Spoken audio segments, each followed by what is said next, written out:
저는 이번 휴가 중에 몇몇 성도들의 아픈 소식을 접하게 되었습니다. 급하게 입원한 분도 계셨고, 또 수술 받은 이후에 또 회복되어 가고 있는 분도 계셨고, 아마 지금 이 순간에도 건강 때문에 걱정하시는 분들도 계실 겁니다. 전 이렇게 아픈 성도들을 위해서 기도하는 거죠. 하나님, 우리 귀한 성도들 잘 회복해 주옵소서. 그런데 이렇게 기도하다가 문득 성도들은 기도하면서 어떤 마음을 가질까? 성도들은 기도하면서 어떤 마음으로 기도할까라는 생각을 하게 되는 거예요. 사실 우리가 기도하는 것이 어디 건강만이겠습니까? 우리 삶의 많은 부분에서 하나님 앞에 기도하며 사는 거죠.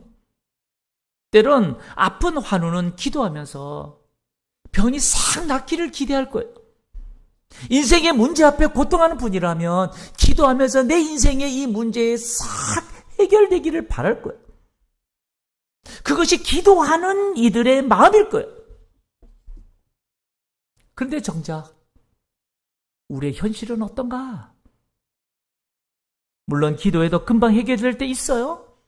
그런데 금방 해결되는 기적과 같은 일보다는 실제로 회복되는 데는 시간이 필요하고, 때로는 가시 같은 고통이 계속되어지고, 때로는 기도했어도 안 될 때도 있더라라는 거예요. 그래서 우리 마음 깊은 곳에서 어떤 마음이 생기는가 하면, 우리 하나님이 우리 아픔에 외면하시나? 하나님이 나의 간절함에 무관심하시나? 라는 의문의 생각이 들게 됩니다. 이런 우리의 생각을 더욱 구체화시킬 수 있는 장면이 바로 오늘 본문이에요. 창세기 13장 14절에 보면 이렇게 시작합니다. 롯이 아브라함을 떠난 후에, 롯이 아브라함을 떠났다는 말이 무엇을 말하는지 다 아실 거예요. 75세 나이에 하나님으로부터 고향, 친척, 아버지의 집을 떠나 내가 네게 보여줄 땅으로 가라라고 하시는 하나님 말씀 앞에 아브라함이 순종하여 고향을 떠났습니다. 이때까지만 해도 아브라함은 75세 나이에도 자식이 없었기에 조카 롯을 함께 데리고 떠났습니다. 조카 롯을 데리고 떠났다는 것은 아브라함이 롯을 자식처럼 여겼다는 것을 의미하는 거예요. 조카와 함께 떠난 이 아브라함, 어느 날 조카 롯의 목자들과 자신들의 목자들과 다툼이 일어났을 때에도 아브라함은 우리는 한 친족이라고, 나나 너나 내 목자나 서로 다투게 하지 말자고, 내 앞에 온 땅이 있으니 내가 좌하면 나는 우하고 내가 우하면 나는 좌하겠다고, 모든 선택권과 우선권을 조카 롯을 위해서 양보하는 아브라함의 모습을 보게 됩니다. 이 모습만 봐도 그동안 아브라함이 얼마나 조카 롯을 자식처럼 여기고 있었는지를 보여주는 것이죠. 그러니 그동안 아브라함 얼마나 지극정성으로 롯을 돌봐 주었을까요? 그동안 얼마나 온 힘을 다해 조카 롯에게 정성을 다했을까요? 근데 그 조카 롯이 아브라함을 떠났다는 거예요. 떠났다. 이 짧은 구절이 지금 아브라함이 어떤 마음이었을까를 상상할 수 있게 만들어요. 왜냐하면 아브라함이 나라면 어떤 마음이었을까가 상상되기 때문입니다. 저 넓은 요단의 기름진 땅을 차지하고자 떠나는 조카 롯을 바라보고 있는 아브라함, 하얀 연기를 일으키며 떠나는 롯의 일행을 보고 있는 아브라함, 어떤 마음이었을까? 그 아브라함이 나라면 이것이 상상되기 때문에요. 아마도 나라면 어떤 상실감에 빠졌을까? 아마 나라도 큰 배신감을 넘어서 허탈감을 느꼈을 거예요. 이렇게 상상하다가 문득 아브라함이 75이 되도록 자식을 달라고 얼마나 하나님 앞에 간절히 기도하면서 살았을까? 그나마 조카 롯을 자식처럼 예뻐하면서 그래서 기쁨을 누렸건만 그것마저도 지금 자신을 떠나버리는 상태예요. 아마 나라도 우리 하나님은 내 아픔에 외면하시나 보다. 하나님은 나의 간절함에 무관심하나 보다. 롯이 떠난 후 아브라함은 롯을 바라보면서 이런 생각을 하지 않았을까라는 거예요. 성도 여러분, 우리는 살면서 여러분 수없이 이런 마음 가져요. 애써 이런 마음이 내 깊은 곳에서 생겨도요, 우리는 때로는 모른 채, 때로는 이런 의심의 마음 앞에 외면한 채 아무 일 없듯이 그렇게 신앙생활하고 있는지도 몰라요. 그렇기 때문에 우리가 신앙생활하면서 꼭 기억해야 될 것, 여기에 머물면 안 된다 이 말이에요. 여기에 머물면 안 된다. 이 정도의 신앙의 선에서 머무는 신앙이 되면 안 된다 이 말이에요. 왜일까요? 하나님 말씀인 성경에서 하나님이 어떤 분이라고 말씀하시는지에 대한 깊은 성찰이 없으면 하나님이 어떤 분일까라는 질문 앞에서조차도 내가 기준이 되어서 하나님이 이런 분이야라고 내가 판단하고 내가 하나님이 이럴 것이다라고 생각하고 살기 때문에요. 그렇게 되면 항상 내가 생각하는 수준의 하나님이 전부인 줄 알고 산다 이 말이에요. 그것이 바로 각 개개인의 신앙의 한계로 나타날 때가 얼마나 많은지 몰라요. 성도 여러분, 오늘 하나님 말씀인 성경이 롯이 떠난 후에 우리에게 하나님이 어떤 분임을 말씀하고 있을까? 이걸 살펴보고 싶은 거예요. 오늘 13장 14절 다시 보셔요. 14절을 보면 롯이 아브라함을 떠난 후에 여호와께서 아브라함에게 이르시되 너는 눈을 들어 너 있는 곳에서 북쪽과 남쪽 그리고 동쪽과 서쪽을 바라보라 라고 말씀하십니다. 여러분, 이 말씀을 보면 롯이 아브라함을 떠난 후에 하나님께서 아브라함에게 나타나셔서 이르시되 라고 말씀하셔요. 너는 눈을 들어 너 있는 곳에서 북쪽과 남쪽 그리고 동쪽과 서쪽을 바라보라.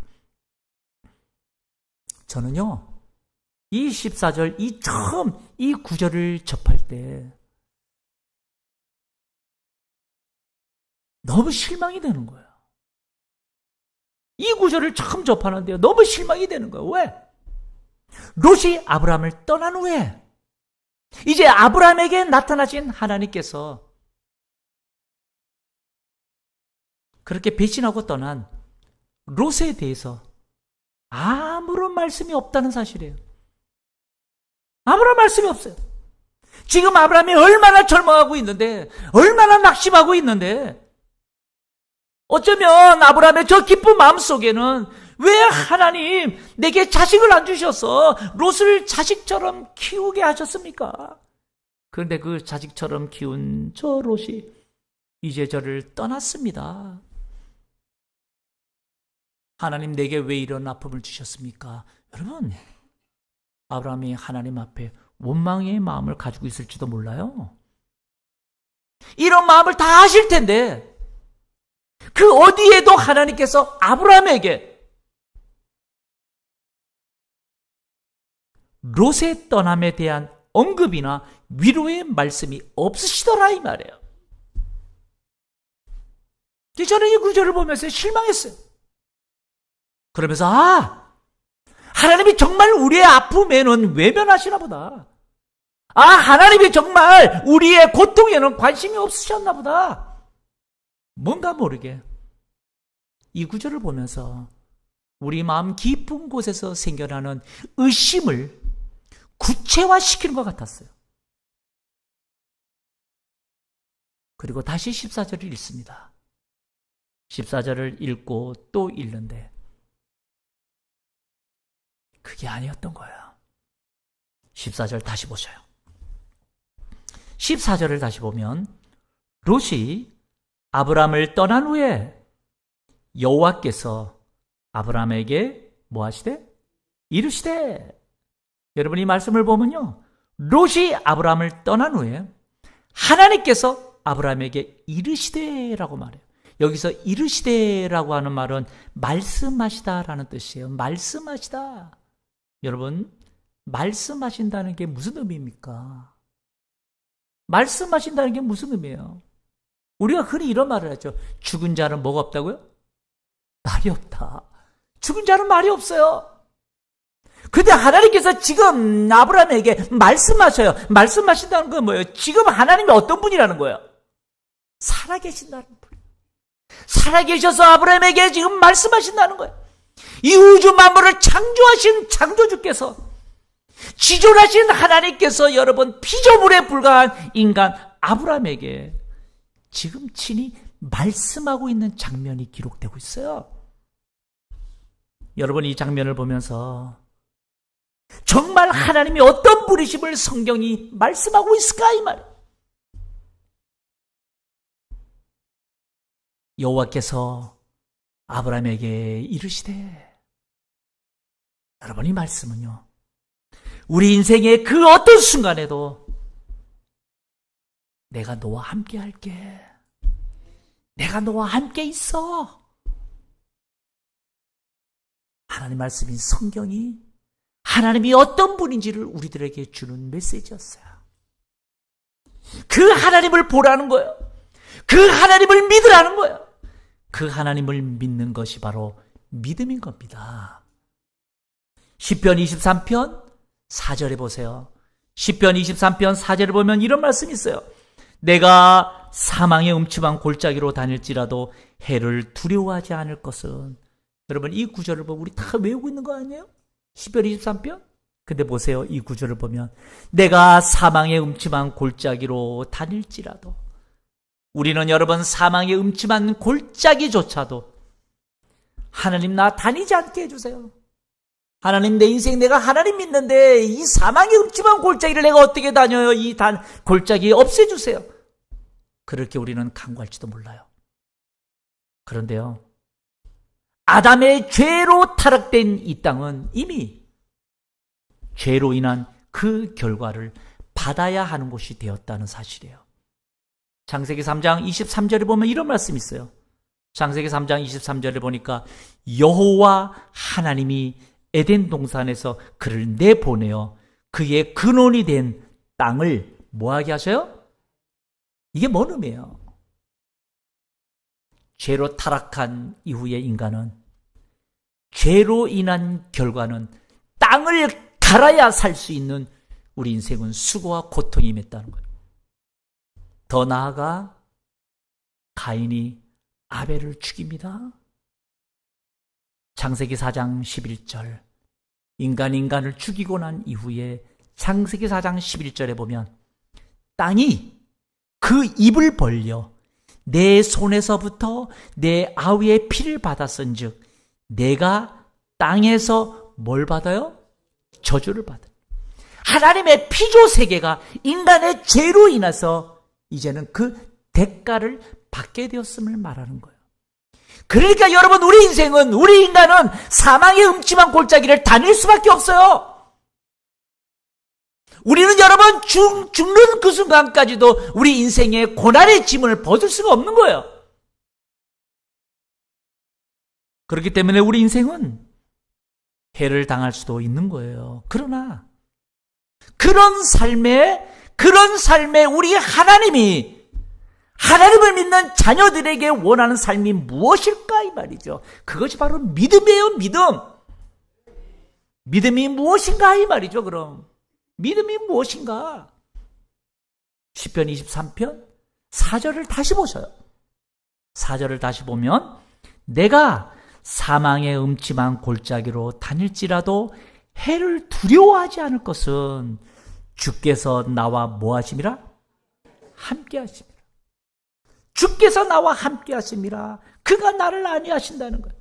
여러분 믿음의 가장 중요한 요소가 뭘까요? 믿음의 가장 중요한 요소는 주께서 나와 함께 하신다는 확신의 삶이에요. 주께서 나와 함께 하신다.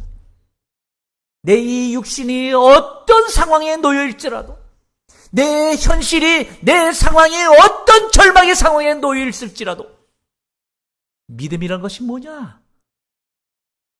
이 우주 만물을 창조하신 창조주가, 나를 구속하신 구속주께서 나와 함께 하신다.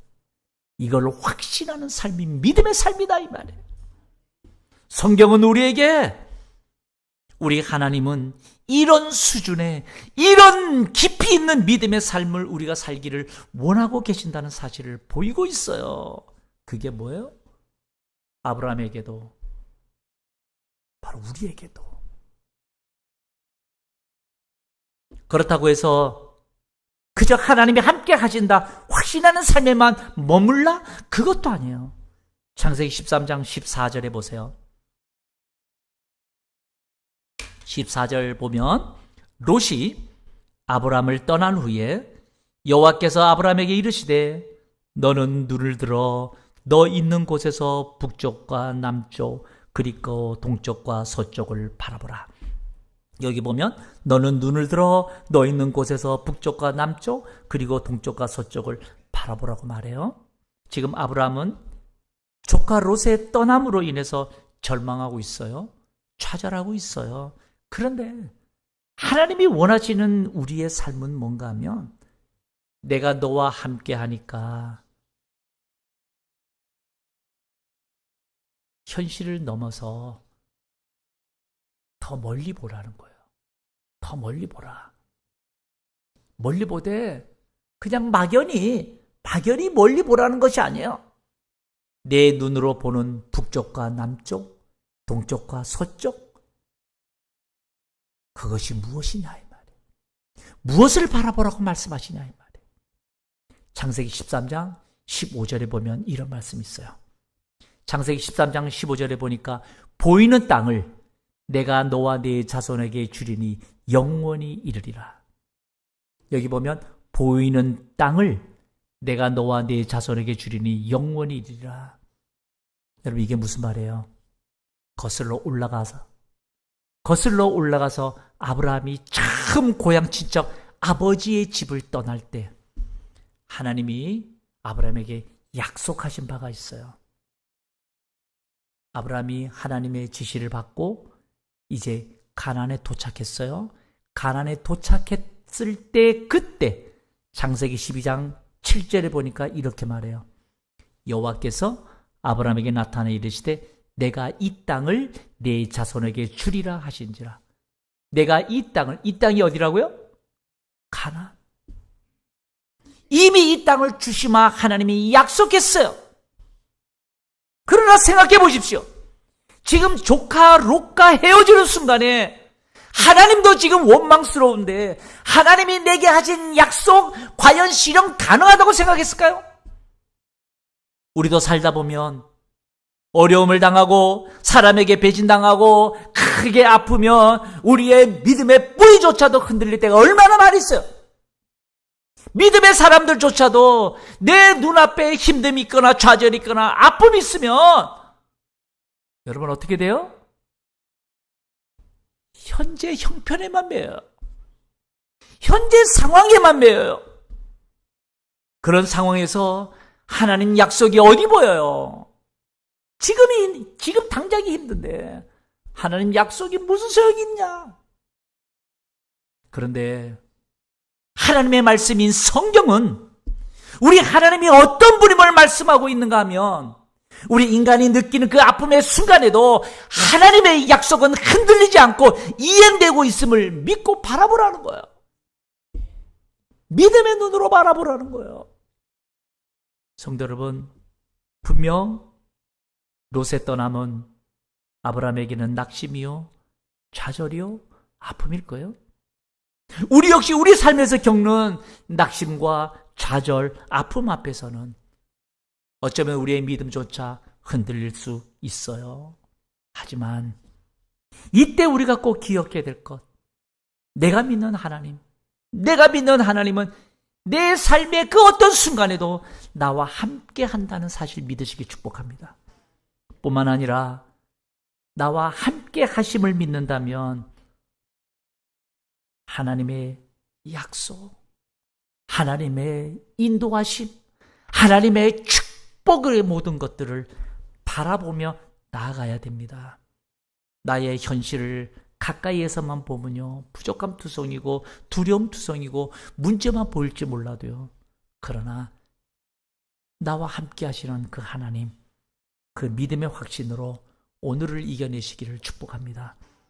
오늘만 보는 그리스도인, 현실만 보는 크리스찬은 더 넓은, 더 높은 주의 은혜를 보지 못할 겁니다. 우리 하나님이 원하시는 우리 그리스도인들의 믿음의 수준은 그저 현실에, 거기에 머무는 수준이 아니라는 사실 꼭 기억하십시오. 약속을 이루시는 하나님이 오늘 우리 모두에게 믿음의 눈으로 멀리 크게 보라고, 하나님의 약속을 더욱 신뢰하며 믿음으로 나아가라고 오늘도 우리들에게 말씀하고 있다는 사실을 꼭 믿고, 오늘도 주를 바라보며 주의 말씀 붙들고 힘있게 일어나는 저와 우리 온 성도들 되시길 주님의 이름으로 축복합니다.